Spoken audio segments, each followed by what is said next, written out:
BBA fourth year investment management বইয়ের chapter intermediate term financing class number 3।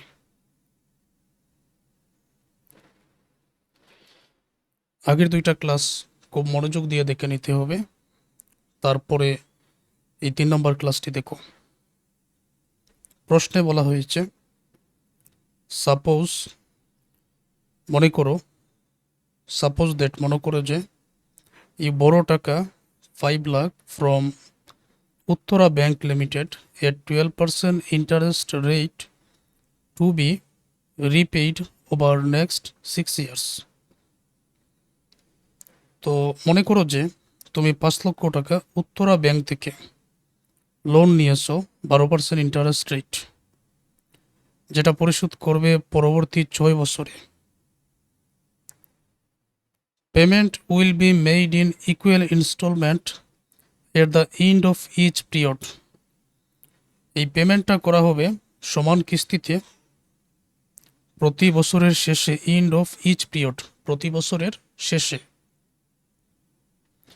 How much should be paid in each installment, প্রতি কিস্তিতে কি পরিমাণ টাকা পরিশোধ করা হবে। You are also required to show the repayment schedule, তোমাকে রিপেমেন্ট শিডিউলটাও দেখাতে হবে। Use capital recovery method.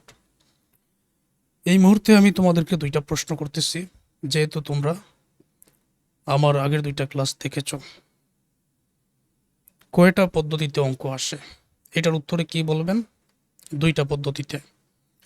একটা পদ্ধতি হচ্ছে বেলুন পেমেন্ট মেথড, আরেকটা পদ্ধতি ক্যাপিটাল রিকভারি মেথড।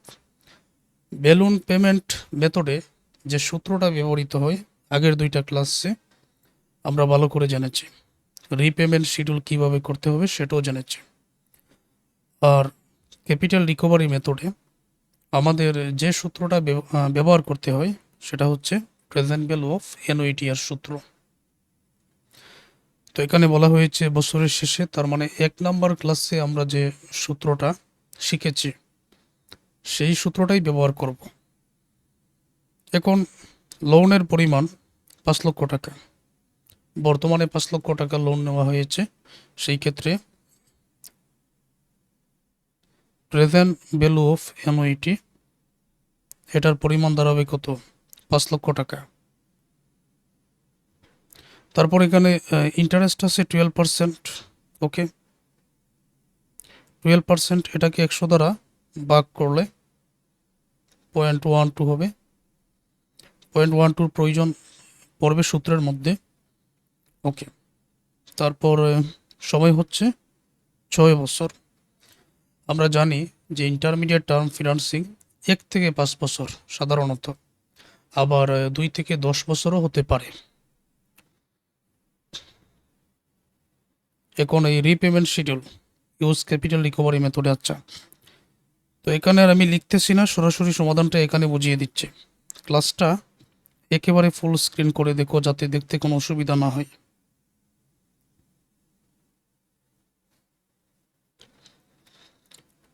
পিবিএ, এই পিবিএ প্রেজেন্ট ভ্যালু অফ এনওইটি বা লোন 5 লক্ষ টাকা।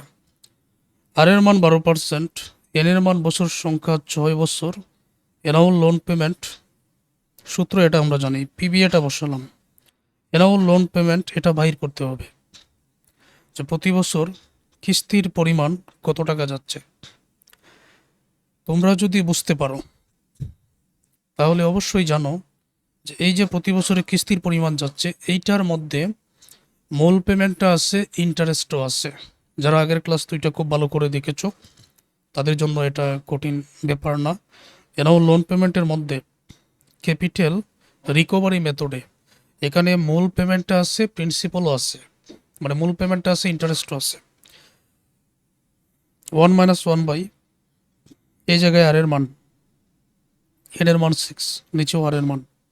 বছরের শুরুতে বলার কারণে এই সূত্রটা 5 লক্ষ এনাও লোন পেমেন্ট 1 - 1 কে এই নিচের ব্র্যাকেটের মান দ্বারা অবাক করলে এই মানটা পেয়ে যাব। তারপরে নিচে হবে আর এর মান, এখানে 0.15 এটা ভুল লিখছে, এটা 0.12 হওয়ার কথা। 5 লক্ষ অ্যানুয়াল লোন পেমেন্ট, 1 থেকে এটা মাইনাস করে দিব।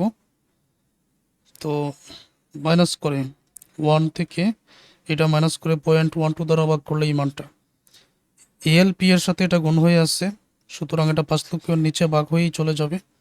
এটার সমাধান তো সবাই ক্লিয়ারলি বুঝতে পেরেছ, এটা তো আর বোঝাতে হচ্ছে না। তো অ্যানুয়াল লোন পেমেন্ট 1,21,613 টাকা, যেটার মধ্যে মূল পেমেন্টও আছে, ইন্টারেস্টও আছে। এখন একটু লক্ষ্য করো, আমরা অ্যানুয়াল লোন পেমেন্ট 1,21,613 পেয়েছি। তাহলে এখন আমাদের কি কাজ? এখন আমাদের কাজ হলো year beginning balance, annual loan payment, interest, principal payment, ending balance. 1 number class থেকে টেবিলটা তোমাদের মনে থাকার কথা। 1 নম্বরে আমাদের বিগিনিং ব্যালেন্স লোনের পরিমাণ কিন্তু কত টাকা? 5 লক্ষ টাকা। এটা অ্যানুয়াল লোন পেমেন্ট যাচ্ছে 1,21,613। তাহলে 5 লক্ষ এর 12% ইন্টারেস্ট 60,000। এখন 1,21,613 থেকে এই 60,000 টাকা আমরা এখন কি করব? বিগ করব। 1,21,613 থেকে 60,000 বিগ করলে 61,613 পাওয়া যাবে।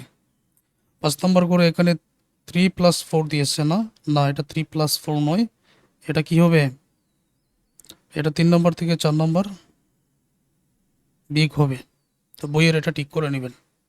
এটা 3 - 4, 1,21,613 থেকে 60,000 বিগ করে 61,613, এটা হলো প্রিন্সিপাল পেমেন্ট আর এটা হলো ইন্টারেস্ট। এটা কিভাবে বাইর করা হয়? ওই যে 5 লক্ষ টাকা বিগিনিং ব্যালেন্স থেকে প্রিন্সিপাল পেমেন্টটা তোমাকে মাইনাস করতে হবে। 61,613 বিগ করলে 4,38,387 তুমি এই জায়গায় পেয়ে যাবে। ওই টাকাটা এখন 2 নম্বর করে প্রথমে নিয়ে আসো, ওইটার উপরে ইন্টারেস্টটা আগে বাইর করো। তারপর অ্যানুয়াল লোন পেমেন্ট থেকে ইন্টারেস্ট বাদ দিয়ে মূল পেমেন্টটা লিখো। এই মূল পেমেন্টকে বিগিনিং ব্যালেন্স থেকে বিগ করলে এই টাকাটা নাম্বার 1 ক্লাসে বোঝানো হয়েছে। এই 3,69,380 3 নম্বর বছরের প্রথমে নিয়ে আসো, এইটার ইন্টারেস্টটাকে বাইর করে নাও। আর অ্যানুয়াল লোন পেমেন্ট প্রতি গড়েই কিন্তু সমান। ইন্টারেস্টকে এই কিস্তি থেকে বাদ দিলে এটা মূল পেমেন্ট, বিগিনিং ব্যালেন্স থেকে মূল পেমেন্ট বাদ দিলে এই টাকাটা থাকবে। এইটা তুমি 4 নম্বর বছরের প্রথমে নিয়ে আসো, এই টাকার উপর ইন্টারেস্ট এত, কিস্তি থেকে ইন্টারেস্ট বাদ দিলে মূল পেমেন্ট, বিগিনিং ব্যালেন্স থেকে মূল পেমেন্ট বাদ দিলে এই টাকাটা থাকবে। এইটার উপরে তুমি 5 নম্বর বছরের প্রথমে নিয়ে আসো, এটার উপর ইন্টারেস্ট এত, কিস্তি থেকে এটা বাদ দিলে মূল পেমেন্ট 2,05,531 থেকে 96,949 বিগ করলে এই টাকাটা থাকবে। এইটা তুমি 6 নম্বর বছরের প্রথমে নিয়ে আসো, এটার ইন্টারেস্ট এত, মূল পেমেন্ট থেকে এটা বাদ দিলে এই টাকাটা থাকবে। দেন তুমি বিগিনিং ব্যালেন্স থেকে প্রিন্সিপাল পেমেন্ট বাদ দিলে আর কোনো টাকাই থাকবে না। এটা হচ্ছে ক্যাপিটাল রিকভারি মেথডে রিপেমেন্ট শিডিউল। যেহেতু আমরা 1 নম্বর ক্লাস থেকে ক্লাসগুলো দেখতেছি, তখন এগুলো আমাদের কাছে সহজই মনে হবে। তো 2টা প্রশ্নের উত্তর দেওয়া হয়ে গেছে আমাদেরকে। তো এখানে প্রশ্ন করা হয়েছে কি? প্রশ্ন করা হয়েছে যে 12% ইন্টারেস্টে বাৎসরিক কিস্তির পরিমাণটা কত হবে? How much should be paid in each installment. প্রতি কিস্তিতে কী পরিমাণ টাকা, আর রিপেমেন্ট শিডিউলটা তৈরি করার জন্য বলা হয়েছে। আশা করব তোমরা এটা ক্লিয়ারলি বুঝতে পেরেছ।